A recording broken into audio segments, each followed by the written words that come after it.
이 요한계시록은 예수 그리스도의 계시라라는 이 문장으로 시작하고 있습니다. 특히 계시라는 이 단어는 묵시라는 말과 또 바꿔서 사용할 수 있는데, 이 계시는 이 베일을 벗기다, 드러내다라는 의미를 가진 이 단어인데, 여기 사용된 이 계시는 바로 이 진리를 의미하는 것이겠죠. 오늘 본문은 이 계시의 주인이 누구인지 나타내고 있습니다. 바로 예수 그리스도이십니다. 예수 그리스도께서 이 말씀을 읽는 자들에게 주시는 그 진리의 말씀인 것이죠. 여러분, 예수님은 어떤 분이십니까?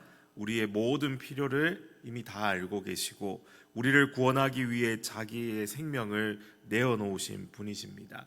지금도 하나님 보좌 우편에 앉아 계셔서 저와 여러분을 위해 중보하시는 주님이신 것이죠. 그런 주님의 계시, 그분의 묵시는 우리가 이해하지 못하도록 기록된 것이 아니라 우리가 이해하고 이 말씀을 통해 마지막 때를 어떻게 살아야 하는지 알려주시려는 이러한 의도를 가지고 있습니다. 그러므로 요한계시록을 읽고 묵상하면서 이 말씀 역시 저와 여러분을 위해 주셨다는 사실을 늘 기억하면서 우리는 기도하는 가운데 이 말씀을 읽고 들어야 하는 것입니다. 사실 이 묵시 장르가 성도들이 이해하기에는 쉽지 않지만 우리가 그 핵심을 알고 붙들고 있으면 바른 길로 인도함을 받을 수가 있습니다. 요한계시록의 중심, 그 핵심이 무엇입니까? 한마디로 하면 이겁니다. 그리스도의 왕권. 이 그리스도의 왕권의 이야기죠. 부활하신 만왕의 왕 예수 그리스도께서 마침내 승리하셨고 승리하실 것이기 때문에 교회는 그리스도를 증거하면서 이 시대의 사악함에 미혹되어서 흔들리지 말고 인내해야 한다. 이것이 요한계시록을 통해서 우리에게 주시는 이 말씀의 핵심입니다. 이렇게 중심 뼈대를 잘 붙들고 계시록을 계속 읽어갈 때 이 등장하는 여러 가지 환상이나 이미지들이 우리에게 참된 의미로 이렇게 또 역사하게 되는 것입니다. 우리 1절 말씀을 다시 한번 읽어보겠습니다. 예수 그리스도의 계시라. 이는 하나님이 그에게 주사 반드시 속히 일어날 일들을 그 종들에게 보이시려고 그의 천사를 그 종 요한에게 보내어 알게 하신 것이라. 아멘. 우리 1절에 잘 나오고 있듯이 이 계시록은 하나님의 종들에게 보이시려고 알게 하시려고 그렇게 기록되어 있습니다. 반모 섬에 갇힌 나이 많은 이 사도 요한을 통해서 하나님께서 기록하게 하셨고 이 시대를 넘어서 오늘 우리에게까지 영감된 성경으로 전해지게 하신 것이죠. 요한은 하나님의 말씀과 예수 그리스도의 증거, 곧 자신이 본 것을 이 서신을 통해서 증거하려고 합니다. 그래서 중요한 것이 3절에 기록되어 있는데 3절을 읽어보면 이렇습니다. 이 예언의 말씀을 읽는 자와 듣는 자와 그 가운데에 기록한 것을 지키는 자는 복이 있나니 때가 가까움이라. 아멘. 요한 사도는 이 예언의 말씀을 읽고 듣고 지키는 자에게 복이 있다는 사실을 가장 먼저 알려주려 합니다. 특별히 이 말씀들은 1차적으로 요한의 시대를 향하고 있습니다. 무엇인가 하면 로마와 여러 도시들로부터 치명적인 박해를 받고 있는 이 믿음을 지키려는 수많은 성도들을 향하고 있는 것입니다. 요한이 전달하려는 계시는 그들을 향한 위로입니다. 로마 시대의 핍박은 말로 할 수 없이 심각했습니다. 특히나 이 시대에 도미티아누스 황제는 모든 권력을 동원해서 이 기독교를 말살하려고 했습니다. 공공장소에 자신의 이 반신상을 세워서 거기에 이제 충성을 맹세하게 했습니다. 수많은 성도들이 그걸 거부하다가 끌려가야 했습니다. 마지막 남은 사도 요한 역시 그리스도인이라는 이유로 반모섬에 유배되었고 이 척박한 환경에서 노역을 해야만 했습니다. 폭발적으로 성장했던 교회는 60년여 만에 처참하게 사라질 뻔하는 그러한 대위기를 겪고 있는 것이죠. 다시 오신다고 약속하셨던 주님은 언제 오실지 알 수가 없고 그들이 이렇게 위기를 겪고 누군가는 죽고 누군가는 계속해서 핍박을 당하는데 왜 하나님은 그들을 구원해 주시지 않는지 너무나 궁금했을 것입니다. 그러면서 교회 안에는 끊임없이 배교자들이 생겨나고 또 늘어만 갑니다. 그런 가운데 마지막 사도 요한은 예수 그리스도의 이 계시를 받게 된 것이죠. 그리고 그는 확신했습니다. 이 말씀을 읽고 듣고 끝까지 지키는 자에게는 복이 있게 될 것임을 그들에게 전하는 것입니다.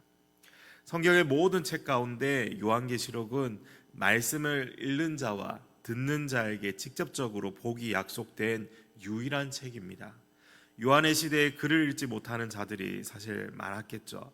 그래서 항상 읽어주는 사람이 필요했습니다. 함께 모여서 누군가 하나님의 말씀을 낭독하면 그걸 듣는 자들이 있었습니다. 그러므로 읽는 자와 듣는 자, 그리고 그걸 마음에 깊이 새기고 간직해서 삶으로 행하는 사람, 즉 지키는 자에게 이 복을 주신다고 선언하고 있습니다. 우리 삶의 제1원칙이 있다면 하나님을 사랑하고 이웃을 사랑하라는 예수님이 정리해 주신 그 계명일 것입니다.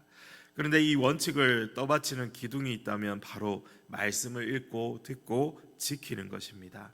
가장 첫째 되는 계명을 실행하기 위한 그 밑바탕이 그 아래에 있는 것이죠. 그리고 그 속에는 하나님의 축복이 내재되어 있다는 것입니다. 하나님은 당신의 자녀들, 당신의 백성들을 향한 선을 베푸시기를 원하며 은혜 베푸시기를 원하시는 이 하나님이심을 우리는 다시 한번 기억하게 됩니다. 요한은 구체적으로 아시아에 있는 7 교회에 편지하고 있습니다. 그리고 그들이 믿고 기다리는 주님이 어떤 분이신지 언급하며 기도하고 송영하고 있습니다. 우리 4절 중반에 보면 이제도 계시고 전에도 계셨고 장차 오실 이와 그의 보좌 앞에 있는 7 영과 5절 또 충성된 증인으로 죽은 자들 가운데에서 먼저 나시고 땅의 임금들의 머리가 되신 예수 그리스도로 말미암아 은혜와 평강이 너희에게 있기를 원하노라. 우리를 사랑하사 그의 피로 우리 죄에서 우리를 해방하시고 그의 아버지 하나님을 위하여 우리를 나라와 제사장으로 삼으신 그에게 영광과 능력이 세세토록 있기를 원하노라. 아멘. 우리 4절에서 6절은 어떻게 보면 아시아에 있는 7 교회를 향한 요한 사도의 축도와 같습니다. 축복 기도인 것이죠. 에베소, 서머나, 버가모, 두아디라, 사데, 빌라델비아 그리고 라오디게아 교회에게 은혜와 평강이 있기를 하나님께 기원하고 있습니다. 그리고 그 축복의 근원은 삼위일체의 하나님이심을 또한 요한은 여기서 밝히고 있습니다. 특별히 죄에서 해방시키시고 거룩한 나라와 제사장으로 삼으신 예수 그리스도께 모든 영광과 능력을 돌려드리는 이 장엄한 축도인 것이죠. 그 주님에 대한 내용이 7절과 8절로 또한 이어집니다. 우리 7절 8절 함께 읽어보겠습니다. 볼지어다 그가 구름을 타고 오시리라. 각 사람의 눈이 그를 보겠고 그를 찌른 자들도 볼 것이요 땅에 있는 모든 족속이 그로 말미암아 애곡하리니 그러하리라. 아멘. 주 하나님이 이르시되 나는 알파와 오메가라. 이제도 있고 전에도 있었고 장차 올 자요 전능한 자라 하시더라. 아멘. 이 송영 이후에 그들이 기다리는 소식을 전합니다. 바로 예수님의 재림에 대한 소식이죠. 사도행전 1장에서 주님께서 약속하신 다시 오신다는 그 약속에 대해 이어지는 말씀인 것입니다. 이 말씀의 핵심은 이것입니다. 예수님께서는 확실히 다시 오시고 심판하신다. 그리고 이 예언이 반드시 이루어질 수밖에 없는 이유는 시작과 끝이시고 영원하시고 모든 것을 다스리시는 전능하신 하나님께서 주관하시기 때문에 이것이 이루어질 수밖에 없다라고 말씀합니다. 그러므로 이 말씀을 읽고 그들 7 교회에 읽는 그들 7 교회와 또 오늘 우리에게 무엇을 말씀하려는 것입니까? 환난과 핍박 중에도 소망을 가지고 불신자들 또 배교자들에게는 회개하라고 강력하게 촉구하는 것입니다. 사랑하는 성도 여러분, 오늘 이 요한계시록을 시작하면서 요한계시록은 결국 그리스도의 왕권에 대한 이야기라고 말씀드렸습니다. 부활하신 만왕의 왕 예수 그리스도께서 마침내 승리하실 것이기 때문에 교회는 그리스도를 증거하면서 이 시대의 사악함에 미혹되어 흔들리지 말고 인내해야 한다는 것이 결론이었습니다. 오늘 하루를 살아가는 우리도 오늘 이 말씀을 읽고 듣고 기억해야 합니다. 우리에게는 소망이 있습니다. 그리고 우리에게는 주님이 다시 오실 때까지 이 주님의 명령을 지키며 살아갈 책임이 있습니다. 그리스도께서 만왕의 왕이시며 만유의 주 되신다는 사실을 전하는 증인으로 살아가야 한다는 것입니다. 그러면서 이 시대 속에서 흔들리지 않고 신실하게 하나님의 백성으로 온전하게 살아가야 하는 것이죠. 이 말씀을 오늘 하루도 지키며 살아갈 수 있는 저와 여러분이 되시기를 간절히 소망합니다. 그래서 이 요한 사도와 함께 주님을 송영하며 오늘 하루를 열어가는 이 복된 시간이 되시기를 간절히 소망합니다.